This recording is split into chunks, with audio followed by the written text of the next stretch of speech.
Now at 9, Cherokee County is giving away life-saving harm reduction items for free. Plus, the Green Bush Day Pig Roast brings a full day of food, fun, and family-friendly activities. And a firefighter involved in a deadly crash that killed 3 people nearly 4 years ago has been cleared to drive again. The 4 states' most watched news starts now. A 2-vehicle crash ends in an exchange of gunfire with officers in Miami, Oklahoma. This is KOAM News at 9. I'm Anthony Saviello. Reports of a crash in Miami, Oklahoma were reported at around 11:50 this morning. Miami Police Chief Stephen Sigmund says the drivers had an altercation in which one fired a weapon at the other before fleeing the scene. The gunshot victim suffered non-life-threatening injuries. Police officers caught up with the suspect, who did not comply with police commands before pointing his weapon at officers. Gunfire was exchanged. The suspect was struck, then rushed to the hospital before succumbing to his injuries. As is normal with an officer-involved shooting here in the city of Miami, we contact Oklahoma State Bureau of Investigation. They are on scene now. They will process it. As is procedure, my officers will be off with pay pending results of the investigation. The name of the deceased has not been released, pending next of kin notification. The Cherokee County Health Department is giving away harm reduction products to the public. KOAM's Mitch Adams brings us more. The Cherokee County Health Department is offering harm reduction items for no cost. The harm reduction items, including Narcan, fentanyl test strips, and condoms, are vital to saving lives and protecting health. Anyone who takes an opioid, whether you take it illicitly or if you take it given for a prescription, if you have those medications in your possession, you need to have a dose of Narcan on hand at all times. The health department wants the community to know that these items are not for a certain group of people.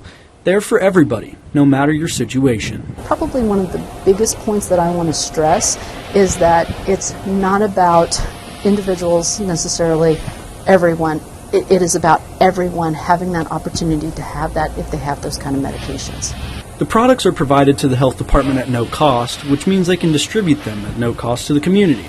The Narcan and the fentanyl strips are donated through DECA, so we apply for those and we request a certain amount, and then they ship those to us with no cost. We also have another program that we can get those supplies through called AmeriCares as well, so we do receive some Narcan from there as well. The resources provided to the community for free helps people with financial struggles receive help without paying a dime. Reporting in Cherokee County, Kansas, Mitch Adams, KOAM News. The harm reduction box is located in the alley behind the Cherokee County Health Department. The Green Bush Day Pig Roast invites everyone to enjoy a day filled with food, fun, and festivities, all in support of the St. Aloysius Historical Site. Attendees savor pulled pork, potato salad, baked beans, and desserts from local bakers. Activities include face painting, open fishing, pony rides, barrel train rides, a kiddie tractor pull, and live music by the Dueling Band and an antique car show. Every year we have a nice huge crowd, so everybody treats it as a reunion. So they come from quite a ways away just to be here to visit with each other. It's people that used to live in this area. The funds go to the maintenance of the St. Aloysius Historical Site, including its cemetery and one-room schoolhouse. Let's go ahead and check in with Chief Meteorologist Doug Heddy for a first look at weather. Well, I hope you had a fantastic weekend. Of course, we've been dodging showers and thunderstorms all weekend long. We had quite a few Saturday evening, and then again Sunday morning, and then this afternoon into the evening hours. Monday overall looks pretty good. It's going to be warm. It's going to be nice, but late Monday night, thunderstorms back in. These could be a little bit strong, some heavy amounts of rain, and definitely a little bit loud. Thunderstorms the first half of Tuesday, and then even showers sticking around on Wednesday into Thursday. We've been dealing with these scattered showers kind of pushing through, some thunderstorms through the afternoon into the evening hours, but things are much calmer for us the rest of the overnight hours tonight. We may start Monday with a random shower, and then it looks pretty good, partly sunny, and we're already back to 80 by noon. We're going to look at that next batch of rain for you here in just a bit. Doug, thank you very much. Watered Gardens hosts the 13th annual Empty Bowls pre-sales event at Joplin Greenhouse Coffee Shop. Each purchase of one bowl feeds around 15 people by supporting We Care for the Four States, Hope Kitchen, and Watered Gardens Ministries. About 1,000 bowls were made by over 30 artists from across the four-state area. People come at pre-sales here at the greenhouse and they purchase their bowls for themselves, but then they'll also start buying for loved ones for the holidays for this year. There's something truly for everyone, and each bowl is unique and beautiful and different, and it represents local hunger relief. The pre-sale ends on September 27th. In Missouri, an arbitrator has ruled a Kansas City firefighter involved in a 2021 crash that killed 3 people can now return to driving fire trucks. Rachel Henderson reports. The firefighter who drove a KCFD pumper truck almost 4 years ago, who ran a red light, crashed, killing 3 people at this intersection, has now received approval from an arbitrator to drive again. This news comes as a shock to friends and family. They died leaving work here, walking right through there. The emotions are still as raw as they were for Laura Norris 3 years ago. You just couldn't breathe, and it's not okay. 2 of her former employees, Jennifer San Nicolas and Michael Elwood, were leaving work when a fire truck hit them. The driver, Dominic Biscari, also hit a pedestrian, later identified as Tammy Knight. We don't think Dominic should walk away from this unscathed at all. He killed 3 people. An arbitrator affirmed the latest ruling in the lengthy legal timeline earlier this month. He decided it was okay for Biscari to drive a fire truck again, receive back pay, and only be suspended for 3 days. It's unbelievable. Tim Dollar is the attorney representing the Elwood family. And Mr. Biscari had expressed remorse, which is all positive. That does not mean that the family wanted him to return to a safety-sensitive position at the fire department. The attorney representing KCFD's union shared a statement Tuesday. In it, he says Local 42 is satisfied with the final arbitration. It read, in part, the arbitrator's findings revealed some procedural missteps in how the city handled the matter from the beginning, particularly its failure to provide the protections guaranteed by the collective bargaining agreement and longstanding city policy. Both the city and the arbitrator declined to comment on this ruling. The next step involves the Jackson County Circuit Court judge. But the circuit judge has no discretion. The circuit judge must simply follow the contract and confirm the arbitration award. He says the family is remaining hopeful, something Norris says is difficult but necessary. I remember thinking last night when I read this, and I was like, what more do we do? But we'll find out. We'll find out, and we'll do it. Still ahead on KOAM News at 9, the warning signs of atrial fibrillation and why doctors say you shouldn't ignore it. September is National Atrial Fibrillation Awareness Month. AFib is the most common type of treated heart arrhythmia. It causes an irregular heartbeat, which can lead to serious, potentially deadly health problems. While the CDC says AFib will affect an estimated 12 million Americans now and in the future, some have no idea they have it. In today's Health Minute, Mandy Gaither has the warning signs that you should watch out for. It's a common heart condition. Atrial fibrillation, or AFib, happens when a person's heartbeat becomes irregular and rapid. It can be dangerous, even deadly. In the U.S., AFib is the cause of about 1 in every 7 strokes. If a blood clot forms in the heart and that blood clot dislodges, the first place it tends to go is to the brain. Dr. David Singh with El Camino Health says AFib also takes a toll on the heart, increasing risk of heart failure and other health problems as well. Warning signs of AFib include irregular heartbeat, heart palpitations, lightheadedness, extreme fatigue, shortness of breath, and chest pain. But Singh says it's important to know that not everyone will have symptoms. If someone is having AFib and they don't know about it, it can be taking a toll on the heart silently. It's unclear why some have symptoms while others don't, so Singh says it's important to know if you're at higher risk of AFib. Factors include advancing age, high blood pressure, obesity, European ancestry, diabetes, and lifestyle choices like moderate to heavy alcohol use and smoking. Singh says AFib gets progressively worse, so getting diagnosed and treated early is key. It's not the end of the world. We've got a lot of different treatment options available to you. And the most important thing is don't ignore it. For Health Minute, I'm Mandy Gaither. Dr. Singh says there are devices like certain smartwatches that can now help detect AFib. He says it's especially useful for those who already have symptoms of the condition and want to monitor their heart rate. A CDC advisory panel voted to delay use of the combined MMRV vaccine in young children.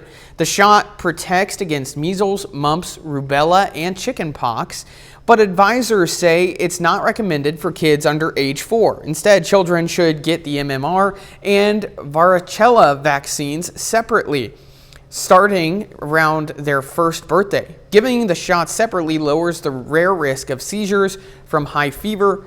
The panel also delayed a vote on newborn hepatitis B shots.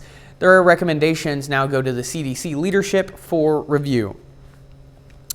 Getting a COVID-19 vaccine this fall may come with an extra step. A CDC advisory panel voted Friday that adults should first consult with their healthcare provider before getting the shot. The guidance, called Shared Clinical Decision Making, applies to those 65 and older and for younger adults based on individual risk. Advisors say the greatest benefit is for people at higher risk of severe COVID-19. This follows FDA changes limiting shots to those 65 and older or younger adults at high risk. The CDC's acting director must still sign off before the recommendations take place. Doug is up next with a complete look at your forecast, and later, a phone call between President Trump and Chinese President Xi Jinping setting the stage for the next phase of relations.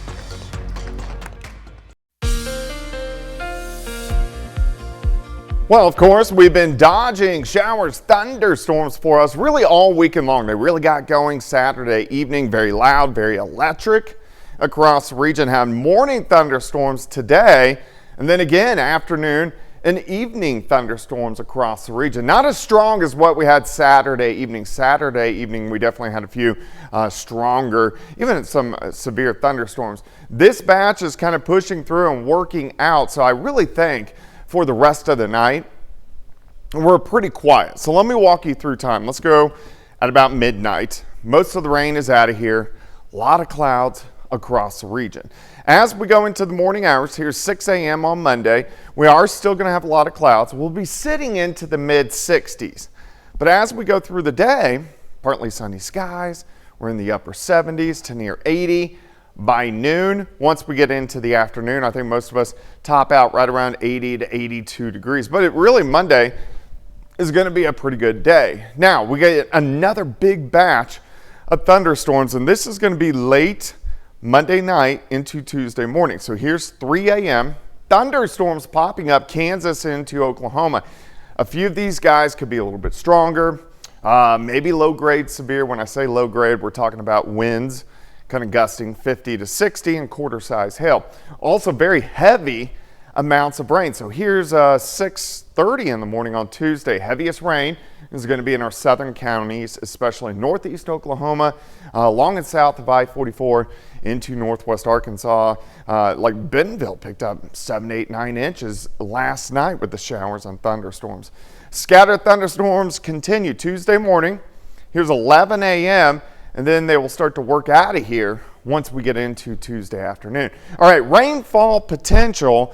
So we're going to look at this, and this is really as we go all the way through Wednesday, because we have an upper level wave that is going to sit on us. But over the next few days, we still have a potential to pick up another inch, maybe 2 inches, maybe 3 inches in spots. All right, 66 to start on your Monday, 77 by noon. Let's go with a high temp of 83 degrees. What's been causing the rain is this upper level wave working through. And here's our next one, which is going to give us more showers and thunderstorms. So let's pick up, go through the rest of the week. As we go into Wednesday, we're on the back side of this system. So it's not thunderstorms, it's light showers across the area. Light showers starting to exit. May get a random shower on Thursday, but overall Thursday is looking pretty good. Then we drive right on into a nice little stretch of really good weather. Back into lower 80s Friday. It should be sunny, and we see a really nice weekend for us next weekend. 83 on Monday. Look at the 70s Tuesday, Wednesday, Thursday, back into lower 80s as we head into the weekend, and really drying out just a bit by next weekend. Doug, thank you so much. Coming up next, fallout continues from the Jeffrey Epstein case. Former U.S. Attorney Alex Acosta faces tough questions on Capitol Hill. President Donald Trump says he made progress on a TikTok deal with Chinese President Xi Jinping. The two leaders spoke on the phone on Friday on social media. Trump said they discussed trade, fentanyl, and, quote, the approval of the TikTok deal. But China had a very different take on the call. Stephen Zhang has more. The Chinese statement echoed Mr. Trump's characterization of the phone call in his social media post, also using words like positive and constructive. But they did not use the term approval when it came to TikTok. They did mention Mr. Xi reiterated the Chinese government's long-standing position, saying they will be happy to see a resolution to be worked out based on Chinese laws and regulations as well as market rules. And unlike Mr. Trump's social media post, the Chinese statement did not mention the fentanyl issue or the war in Ukraine, perhaps a sign of different priorities on both sides. And on trade, the Chinese actually had a subtle warning to the U.S., saying Mr. Xi urged the U.S. not to take any unilateral restrictive measures that could harm the results from recent trade talks. Now, also noticeably missing are any Chinese commitments to buying more American goods and services or any commitment to speed up the process of resuming export of those critical rare earth minerals and magnets that so many American companies and industries need. But what's included in the Chinese readout, interestingly, is Mr. Xi highlighting the fact that the U.S. and China were allies during the Second World War and how the Chinese people would never forget America's help. That seemed to be a direct response to Mr. Trump's complaint when he was live posting his reactions about the recent massive Chinese military parade, with Mr. Trump back then accusing China of ignoring America's contribution to their war efforts and even suggesting Mr. Xi was colluding with his Russian and North Korean counterparts to conspire against the U.S. So the Chinese obviously have taken notice and made a direct response, another sign of how much they have learned in dealing with the U.S. president's leadership style and personality to their advantage. So now that this phone call has set the tone, or as the Chinese put it, set the strategic direction for the next phase of bilateral relations, what's likely to happen in the coming weeks is more low-level official meetings and talks, and perhaps in the absence of a major comprehensive trade deal to be reached, there could be more ad hoc deliverables to be hashed out by those officials, paving the way for that meeting, as Trump mentioned, between the two leaders on the sidelines of the upcoming APEC summit in South Korea before the two leaders pay a visit to each other's countries next year. In the wake of the Federal Reserve's interest rate cut this week, mortgage rates continue to fall Thursday. Freddie Mac released new data that shows the 30-year fixed mortgage rate is averaging 6.26%. That's down from 6.35% in the previous week, and it marks 4 straight weeks of falling rates. Homeowners are jumping at the chance to refinance. The volume of refinance applications jumped nearly 60% in the last week. According to a report from the Mortgage Bankers Association, the Federal Reserve has signaled more interest rate cuts could be on the way. However, mortgage rates are more closely follow the 10-year Treasury yield as a measure of investor expectations for future inflation and economic growth. Ever struggled to get out of a Tesla? You're not alone. Tesla is now looking into redesigning the way to open its car doors in an emergency after many reported issues with the door handles. That's according to an investigation by the National Highway Traffic Safety Administration. Some owners have had to break their own car windows to get in. An investigation by Bloomberg found 140 incidents of people being trapped in their Teslas due to problems with the door handles, including several that resulted in horrific injuries. It's unclear if Tesla is working on a fix for all its cars or just the new ones. Up next, it's warm, creamy, and packed with spice. We'll tell you why Sunday is the perfect day to sip on a cup of chai tea. Sunday is the day to celebrate a tradition that goes back more than 5,000 years. It's National Chai Tea Day, or for those who know, it's actually TT Day. If you get it, no, maybe you don't get it. Anyway, while the warm, sweet, creamy, satisfying hot beverage originated in India, it's popular worldwide. Starbucks has helped introduce it to millions of American fans. It is brewed with black tea leaves, but has distinctive notes of spices like cardamom, cinnamon, and ginger. The national celebration on September 21st was first established in 2018. So, do you remember National Chai Tea Day or the 20? Anyway, I'm done with that. 30 more minutes of news, weather, and sports coming your way. Coming up, Russian drones and missiles rattle Europe's eastern flank, forcing NATO jets into action. The latest show of force and the warning from President Donald Trump. You're watching the 4 States Most Watched News. The former U.S. attorney who negotiated Jeffrey Epstein's 2008 plea deal appeared before the House Oversight Committee Friday. Sherelle Hubbard has details on what transpired. As part of the probe into the late convicted sex offender Jeffrey Epstein, Alex Acosta, the former U.S. attorney who negotiated a controversial 2008 plea deal with Epstein, appeared before the House Oversight Committee on Friday. A Miami Herald investigation in 2018 described that non-prosecution agreement as the, quote, deal of a lifetime.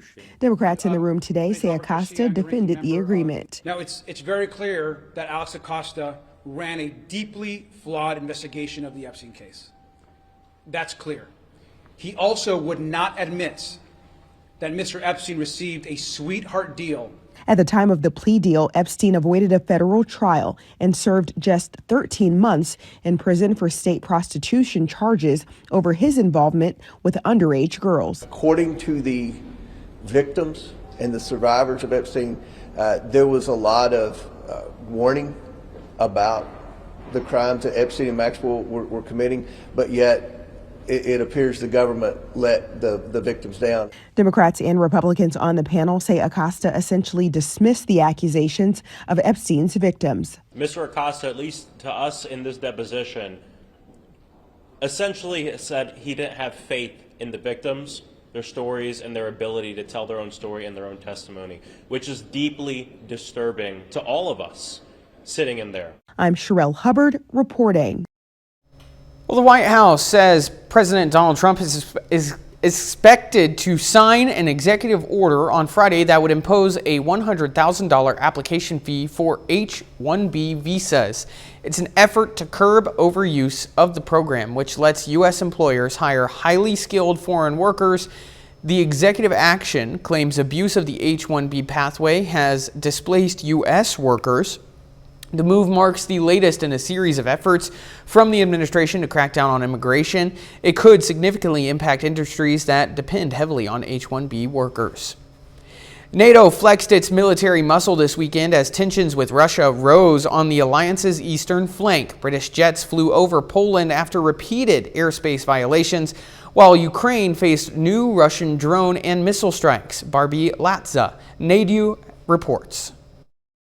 Poland and allied military scrambled fighter jets early Saturday after a massive overnight Russian attack on Ukraine that included an assault with nearly 600 drones and 40 missiles. Some of the drones were pointed at targets near the border between Ukraine and Poland, which prompted Poland to react. This response was part of NATO's Operation Eastern Sentry, its reply to an increasing number of Russian incursions into European airspace in recent days. The day before, on Friday, Italian, Swedish, and Finnish aircraft deployed after a suspected Russian Air Force incursion of Estonia's airspace, an accusation Russia has denied. The latest fighting near Europe's borders has drawn sharp criticism from European leaders who have long feared the Russia-Ukraine war would spill over, and from U.S. President Donald Trump.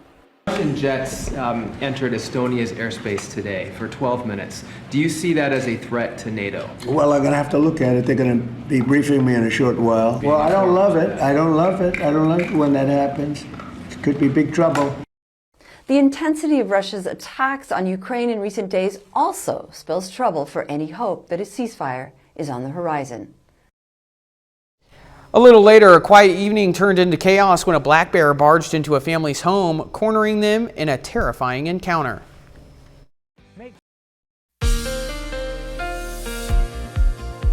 Well, of course, we've been dodging showers, thunderstorms for us really all weekend long. They really got going Saturday evening, very loud, very electric across the region. Had morning thunderstorms today, and then again afternoon and evening thunderstorms across the region. Not as strong as what we had Saturday evening. Saturday evening, we definitely had a few stronger, even some severe thunderstorms. This batch is kind of pushing through and working out, so I really think for the rest of the night, we're pretty quiet. So let me walk you through time. Let's go at about midnight. Most of the rain is out of here.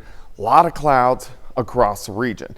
As we go into the morning hours, here's 6 a.m. on Monday, we are still going to have a lot of clouds. We'll be sitting into the mid-60s. But as we go through the day, partly sunny skies, we're in the upper 70s to near 80. By noon, once we get into the afternoon, I think most of us top out right around 80 to 82 degrees. But it really, Monday is going to be a pretty good day. Now, we get another big batch of thunderstorms, and this is going to be late Monday night into Tuesday morning. So here's 3 a.m. Thunderstorms popping up Kansas into Oklahoma.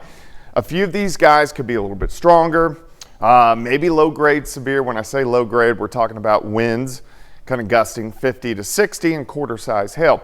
Also very heavy amounts of rain. So here's 6:30 in the morning on Tuesday. Heaviest rain is going to be in our southern counties, especially northeast Oklahoma, along and south of I-44 into northwest Arkansas. Like Bentonville picked up 7, 8, 9 inches last night with the showers and thunderstorms. Scattered thunderstorms continue Tuesday morning. Here's 11 a.m. and then they will start to work out of here once we get into Tuesday afternoon. All right, rainfall potential. So we're going to look at this, and this is really as we go all the way through Wednesday, because we have an upper level wave that is going to sit on us. But over the next few days, we still have a potential to pick up another inch, maybe 2 inches, maybe 3 inches in spots. All right, 66 to start on your Monday, 77 by noon. Let's go with a high temp of 83 degrees. What's been causing the rain is this upper level wave working through. And here's our next one, which is going to give us more showers and thunderstorms. So let's pick up, go through the rest of the week. As we go into Wednesday, we're on the back side of this system. So it's not thunderstorms, it's light showers across the area. Light showers starting to exit. May get a random shower on Thursday, but overall Thursday is looking pretty good. Then we drive right on into a nice little stretch of really good weather. Back into lower 80s Friday, it should be sunny, and we see a really nice weekend for us next weekend. 83 on Monday. Look at the 70s Tuesday, Wednesday, Thursday, back into lower 80s as we head into the weekend, and really drying out just a bit by next weekend. Doug, thank you very much. Coming up, Missouri Southern Soccer takes the pitch for the start of the MIAA play. Plus, the Chargers and Broncos face off in an AFC West thriller. Ben McLeish has those stories and more up next.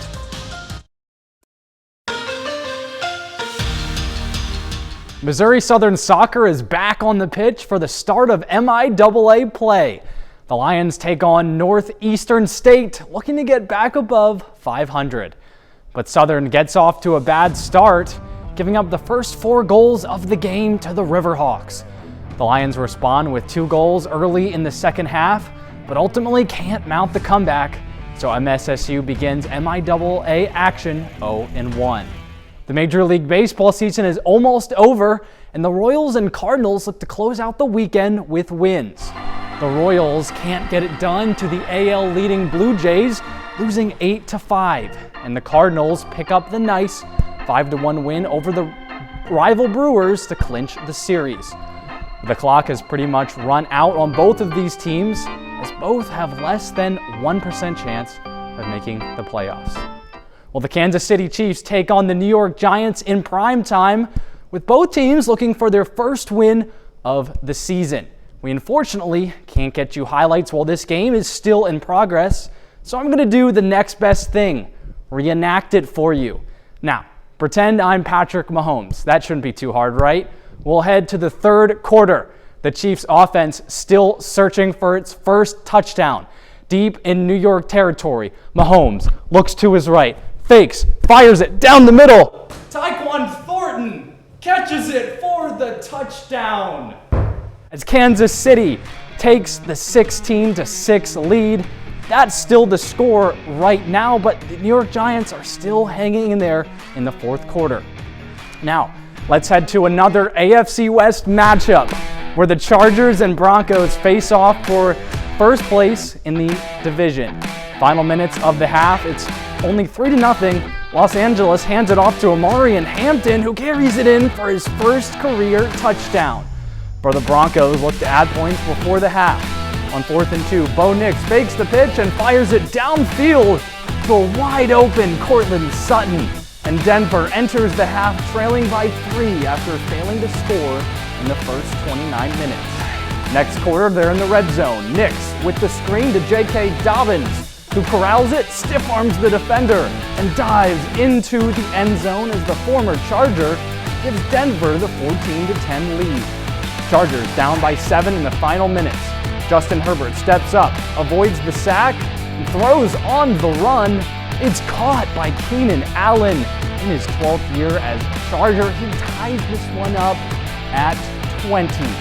The Broncos go 3 and out on their next drive, and that sets up a 43-yard field goal attempt for Cameron Dicker. Dicker is set for the final play of the game. His kick is up, and it's good as the Los Angeles Chargers are off to a 3-0 start for the first time since 2001. Well, I mean, that's nothing compared to the Chiefs highlights that we just saw. No, but let's talk about this real quick. Chargers being the number 1 seed in the AFC West. I mean, this is weird, especially, for the past 6 years, you've had a Chiefs team that has dominated the division, and now you have the Chargers who are really kind of running away with it at this point. I know it's early, but it seems that way. I mean, they look really good. We saw in week 1, they took down the Chiefs. They played a complete game.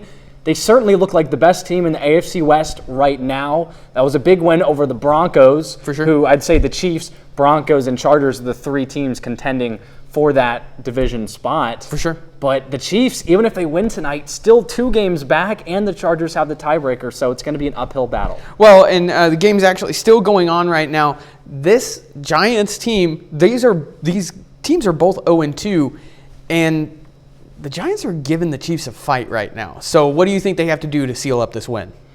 Yeah, I think they need to stop Russell Wilson. He hasn't had a great game, but the Giants are still in this. But they're going to have to – they can't rely on Cam Scatterbo down 10 points. Yeah. They're going to have to throw it, stop Wilson like you have all game, and I don't think the Giants will truly be able to get back in this game. All right. We've got plenty more. Hopefully we're going to have those same highlights coming up for you tonight at 10. So stay tuned. I can't speak today. We'll be right back with more after this. A quiet night in a rural county neighborhood turned into chaos on Friday when a black bear barged its way inside a family's home. One man says it was pure fear, but quick action kept his loved ones safe. A bear dead inside a Lake County bathroom. Not the scene you'd expect in this quiet neighborhood off Ponderosa Avenue in the rural part of the county. But for one family Friday, it was a terrifying reality. Pure fear for me. Seeing an animal that big coming at you and being face to face with it, it's not something you want to deal with. He lives right by the woods, so he is no stranger to bears. In fact, he's seen moms and their cubs jump his fence, roam his yard, and even break into his garage. But this is the first time they've ventured this far into his home. Back in January, one got in, but Zeke Clark spotted it and let it out. 2 months ago, another one, but that one ate its way out of the garage.